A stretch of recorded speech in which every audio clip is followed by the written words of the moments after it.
All right, let's do this. We're about to dive into thousands of years of ancient Indian history. But this isn't going to be some dry list of dates and kings, no. This is a story about incredible transformation, about how people went from scattered hunter-gatherers to the builders of some of the most sophisticated cities and empires the world has ever seen. So let's trace this incredible human journey, from the very first stone tools all the way to the rise of magnificent empires. Okay, so first things first, let's just wrap our heads around the scale we're talking about here. Our story kicks off nearly 2 million years ago. Along this timeline, we're going to see entire civilizations rise up from the dust, totally reshape the world with brilliant new ideas, and then will fade back into mystery. So yeah, these aren't just dates on a screen. This is our roadmap for an absolutely epic journey through human ingenuity and change. So, how are we going to tackle all this? Well, we've broken this immense history down into 5 key parts. We'll start with the huge shift from stone tools to settled villages. Then we'll witness a great urban experiment, explore a brand new social structure, see the birth of mighty empires, and finally, look at the cycles of change that set the stage for the medieval world. All right, so where does a story this massive even begin? Well, it's not with kings or grand empires. Nope. It starts with the most basic, fundamental change in how human beings lived. That moment we stopped just wandering and actually started to build a home.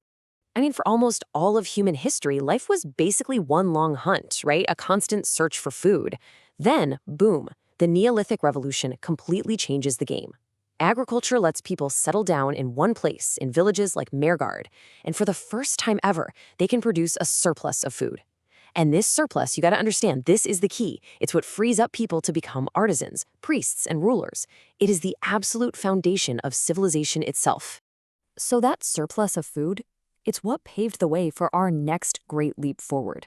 We're moving from these little villages to something totally new and way more complex. The very first planned cities in South Asia. And honestly, what they built is just mind-blowing. We're talking about massive grid-planned cities like Harappa and Mohenjo-daro. Think about this for a second. They had citywide drainage systems for sanitation. Cities like London or Paris wouldn't have that for another 4,000 years. It's incredible. The standardized bricks they used across this huge region. It suggests a really powerful, coordinated authority was in charge. This was an unbelievably sophisticated society. But then, after all that, this amazing urban experiment, it just fades away. The cities weren't violently destroyed.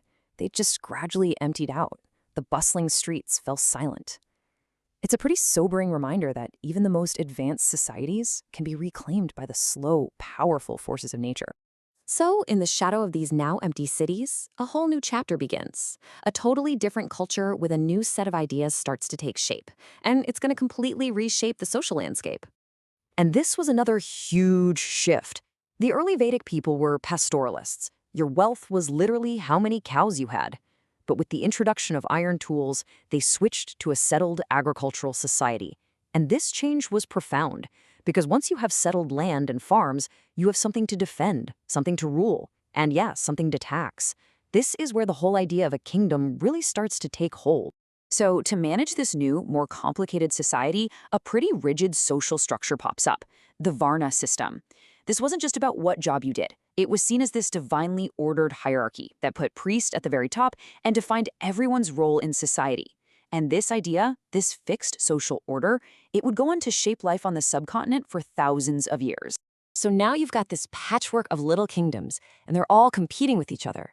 And out of all that conflict, a brand new political idea starts to bubble up.